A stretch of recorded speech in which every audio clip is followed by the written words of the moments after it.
जय जगन्नाथ नमस्कार। आसतु नजर पकेबा मयूरभंज जिलार आज टॉप न्यूज अपडेट कौन कौन सब रही किंतु तापूर्व आपण मानक गोटे अनुरोध वीडियोटी को संपूर्ण देखंतु आ जो मैंने प्रथम करी चैनल को आछंती सब्सक्राइब करंतु जाफल प्रत्येक नूतन वीडियो नोटिफिकेशन आपण सर्वप्रथम पाई परिबे। आज प्रथम खबर धनपुर शिव मंदिर रास्ताकट अजना मृतदेह उद्धार घटना मिला युवकों परिचय। शुक्रवार सकाळ प्राय 8 घटिका समय बारिपदा सदर थाना अंतर्गत धनपुर शिव मंदिर निकट रास्ताकड़ू एक अजना युवकों मृतदेह ठाब कर तेबे बारिपदा सदर पुलिस घटनास्थल पहुंची अधिक तदंत जारी रखिथिबा बेले मृत युवकों परिचय दिन प्राय 3:30 समय मिली। तेबे युवक जनक हेउचंती उजला थाना अंतर्गत मेढाखाई अंचल राजेश पढ़ियाल बोली जमापड़ी। पूर्व दिन विलंबित राति युवकों मृत्यु होता नहीं अनुमान करा बेले मृत्युर कारण बर्तमान सुधा स्पष्ट हो पारि नहीं। तेबे पुलिस एने अधिक तदंत जारी रखी। परवर्ती खबर बड़साई थाना अधीन बेलाम ग्राम में चढ़ाऊ करी चरा देशी मद जबत घटना जन को गिरफ्त कर स्वास्थ्य परीक्षा पर अपराह्न 5टार कटचालन कला अबकारी विभाग। गिरफ अभियुक्त जनक होउचंती बेलाम ग्रामर स्वर्गत भीम राउतर पुओ कृष्ण राउत। कृष्णचंद्र चरामद कारबार करुथबार खबर पाई बेतनडी अबकारी थाना अधिकारी प्रकाश साहू सदल बदले बेलाम ग्राम में चढ़ाऊ करथिले। चढ़ाऊ समय कृष्णचंद्र निकटर प्लास्टिक जारकिन भर्ती चरा देशी मद जबत करने सहित अभियुक्त को गिरफ्त करछंती। एने बेतनडी अबकारी थाना पक्षर एक मामला रुजु कर गिरफ अभियुक्त पूर्णचंद्र स्वास्थ्य परीक्षा पर अपराह्न बेतनडी जेएमएफसी कोर्ट को चालान कर। परवर्ती खबर 10 वर्ष पुराणा एक मामलार मान्यवर अदालत को जमीन विहीन गिरफ परवाना बल गड़देलियारू जन को गिरफ्त कर कटचालन कर बैसिंगा पुलिस। गिरफ व्यक्ति जनक होउचंती गड़देलिया ग्रामर नीलकंठ भूया पुओ गोपन भूया। 2015 मसीह टंका कारबार मारपीट धमक चमक गाड़ीगुलज को नहीं सेतेबेले बैसिंगा पुलिस विभिन्न दफारे 147 नंबर मामला रुजु कर तदंत आरंभ करथिला। मामलाटी मानवर अदालत में विचाराधीन थिबा बेले शुणाणी समय गोपन कुमार भूया बारंबार अनुपस्थित रही आसुथिबारु मानवर अदालत गोपन नाम जमीन विहीन गिरफ परवाना जारी करथिले। अदालत को निर्देश क्रमे गोपन को गिरफ्त कर स्वास्थ्य परीक्षा पर गुरुवार अपराह्न कटचालन कर बैसिंगा पुलिस। परवर्ती खबर बीजेपी कृषक मोर्चार राज्य सभापति महेश्वर साहू करंजिया को आसवा पर विभिन्न धान मंडी को जाई चाषी आलोचना करने सह धान किणा उपर समीक्षा करथिले।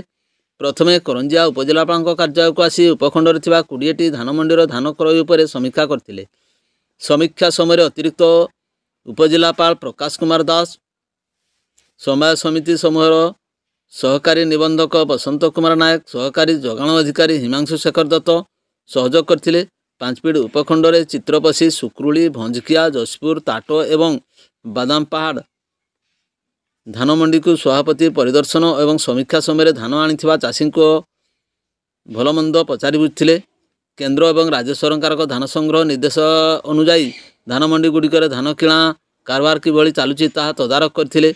आलोचना समय चाषी माने धान क्विंटाल प्रति 3100 टंका करिथिबारु मुख्यमंत्री मोहन चरण माझी कृतज्ञता जणाइथिले।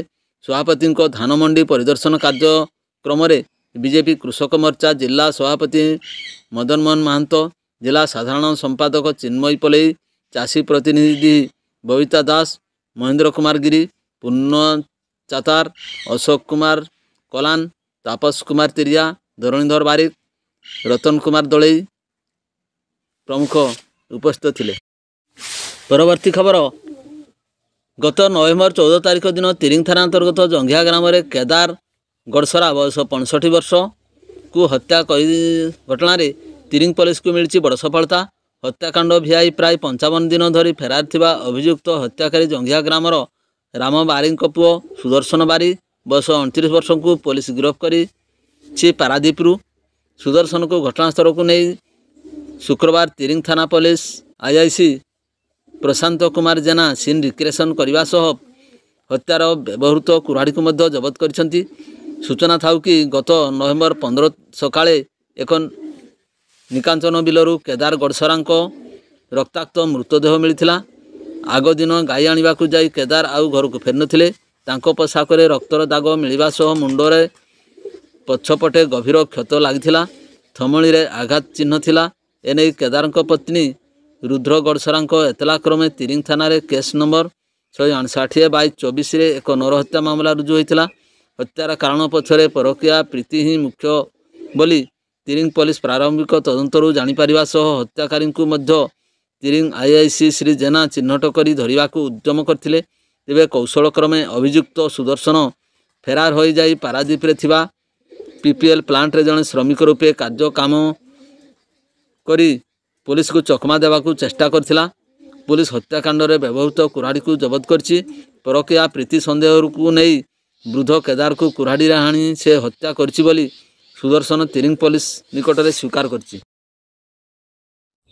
ପରବର୍ତ୍ତୀ ଖବର, ମରଡ଼ା ଥାନା ଝିଙ୍କିରିଆ ଗ୍ରାମର ସୁକୁଲ ବେସରାଙ୍କର ବିବାହିତ ଝିଅ ହେମଲତା ହେମ୍ବ୍ରମ ବୟସ 35 ବର୍ଷ ଶୁକ୍ରବାର ଅପରାହ୍ନରେ ଘର ଭିତରେ ଆତ୍ମହତ୍ୟା କରିଥିବା ଜଣାପଡ଼ିଛି। ଖବର ପାଇ ମରଡ଼ା ପୋଲିସ ଘଟଣାସ୍ଥଳରେ ପହଞ୍ଚି ଶବ ଜବତ କରିବା ସହ ପରିବାରବର୍ଗଙ୍କ ଉପସ୍ଥିତିରେ ଶବକୁ ତଳକୁ ଓହ୍ଲାଇଥିଲେ। ମୃତକଙ୍କ ପିତାଙ୍କ ଲିଖିତ ଅଭିଯୋଗ ଆଧାରରେ 1/125ରେ ମାମଲା ରୁଜୁ କରି ପୋଲିସ ପାରିବାରିକ କଳହରୁ ମାନସିକ ଭାରସାମ୍ୟ ହରାଇ ଫାଶୀ ହୋଇଥିବା ପ୍ରାଥମିକ ତଦନ୍ତରୁ ପୋଲିସ ଜାଣିବାକୁ ପାଇଛି। ଡାକ୍ତରଖାନାରେ ଶବ ବ୍ୟବଚ୍ଛେଦ ପରେ ପରିବାରବର୍ଗଙ୍କୁ ହସ୍ତାନ୍ତରିତ କରାଯାଇଥିଲା। ପରବର୍ତ୍ତୀ ଖବର, ସ୍ଥାନୀୟ ପାଲବଣୀ ଛକରେ ଜେଭିଆର ସ୍କୁଲ ନିକଟରେ ଥିବା ଏକ ମୋବାଇଲ ଟାୱାରରୁ ବିଭିନ୍ନ ସାମଗ୍ରୀ ଚୋରି କରାଯାଉଥିବା ଖବର ପାଇ ଶୁକ୍ରବାର ଅପରାହ୍ନରେ ଟାଉନ ପୋଲିସ ପହଞ୍ଚି ଚଢ଼ାଉ କରିଥିଲେ। ସେଠାରୁ 4 ଜଣ ଅଭିଯୁକ୍ତଙ୍କୁ ନେଇ ଥାନାରେ ଅଟକ ରଖାଯାଇ ପଚରାଉଚରା କରାଯିବା ସହିତ କେତେକ ସାମଗ୍ରୀ ମଧ୍ୟ ଜବତ କରାଯାଇଥିଲା। ଏ ସମ୍ପର୍କରେ ଏକ ମାମଲା ରୁଜୁ କରି ଅଧିକ ତଦନ୍ତ ଜାରି ରଖିଛି ପୋଲିସ।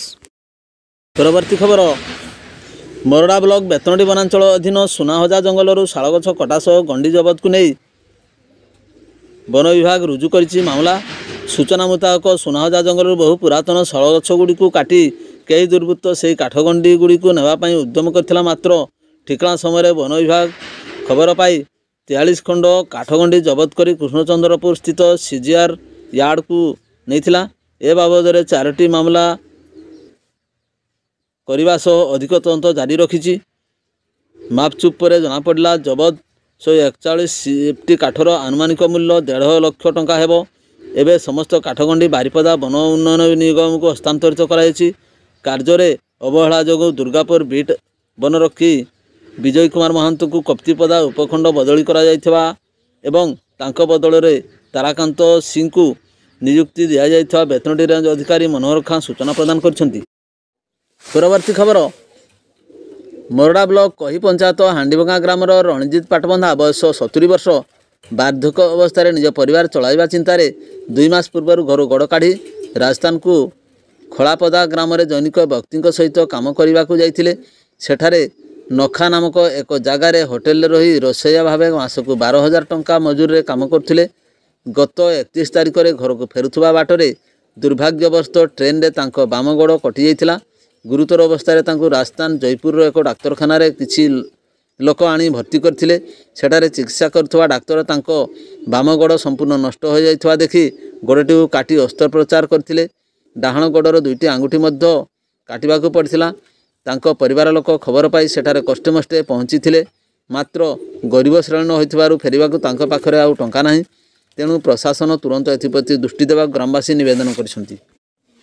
ପରବର୍ତ୍ତୀ ଖବର, ମୟୂରଭଞ୍ଜ ଜିଲ୍ଲା ଅବକାରୀ ଅଧୀକ୍ଷକ ପ୍ରଶାନ୍ତ କହଁରଙ୍କ ନିର୍ଦ୍ଦେଶ କ୍ରମେ ବାଙ୍ଗିରି ପଶି କୁଳିଅଣା ବ୍ଲକର ଚୁଆପାଣି, ଭୁଆଶୁଣି, ଦାରୁଣିଆ ସହ ବିଭିନ୍ନ ସ୍ଥାନରେ କୁଳିଅଣା ଅବକାରୀ ଅଧିକାରୀ ଜ୍ଞାନେଶ୍ୱରୀ ବିଶ୍ୱାଳଙ୍କ ନେତୃତ୍ୱରେ ଏଏସ୍ଆଇ ତପନ କୁମାର ସାହୁ, ଅରୁଣ ରାଜ ତରେଇ, ମମତା ବାରିକଙ୍କ ସହ ସଦର ଅବକାରୀ ଦଳ, ଦେଉଳି ଅବକାରୀ ଦଳ, ଜିଲ୍ଲା mobile unit, APR force Baripada ସହଯୋଗରେ ମିଳିତ ଚଢ଼ାଉ କରାଯାଇଥିଲା। ଏଥିରେ ମୋଟ 13,500 ଲିଟର ମହୁଲ ପଚ ଫିଙ୍ଗି ନଷ୍ଟ କରି ଦିଆଯାଇଥିବା ବେଳେ 495 ଲିଟର ଦେଶୀ ମଦ ଜବତ କରାଯାଇଥିବା ପ୍ରକାଶ। ପରବର୍ତ୍ତୀ ଖବର, ପିଇବା ପାଣି ମାଗିବା ଆଳରେ ଘର ଭିତରେ ପଶି ଗୃହପତ୍ନୀଙ୍କ ବେକରୁ ଲକ୍ଷାଧିକ ଟଙ୍କା ମୂଲ୍ୟର ସୁନାହାର ଛିନତାଇ କରିବା ନେଇ ସ୍ଥାନୀୟ 9 ନମ୍ବର ୱାର୍ଡ ମଧୁବନ ଅଞ୍ଚଳ ନିବାସୀ ଗୌରହରି ବିଶ୍ୱାଳଙ୍କ ଅଭିଯୋଗ କ୍ରମେ 35/25 ନମ୍ବରରେ ଏକ ମାମଲା ଗୁରୁବାର ରୁଜୁ ହୋଇଛି। ପ୍ରକାଶ ଯେ ଅଭିଯୋଗକାରୀଙ୍କ ଅନୁପସ୍ଥିତିରେ ବୁଧବାର ଦିନ 11ଟା ସମୟରେ 2 ଜଣ ଅପରିଚିତ ଯୁବକ ଏକ ବାଇକ୍ ଯୋଗେ ଘର ସମ୍ମୁଖରେ ପହଞ୍ଚିଥିଲେ। ସେମାନଙ୍କ ମଧ୍ୟରୁ ଜଣେ ଯୁବକ ଘର ଭିତରକୁ ଯାଇ ତାଙ୍କ ପତ୍ନୀଙ୍କୁ ପିଇବା ପାଣି ମାଗିବା ବାହାନାରେ ତାଙ୍କ ବେକରୁ ସୁନାହାର ଛିନତାଇ କରି ବାହାରେ ଅପେକ୍ଷା କରିଥିବା ଅନ୍ୟ ଯୁବକଙ୍କ ସହ ବାଇକ୍ରେ ଦ୍ରୁତ ଗତିରେ ପଳାଇ ଯାଇଥିଲେ। एसबू घटना सीसी कैमेरा कैद हो जाइथिबा फुटेज मध्य पुलिस को हस्तांतरित करा जायछि। सहर में घन जनबसती अंचल एभली छिनताई घटना विशेष भाव आलोड़न सृष्टि कर। भिडियोटी को शेष पर्यंत देखिथिबारु अनेक अनेक धन्यवाद।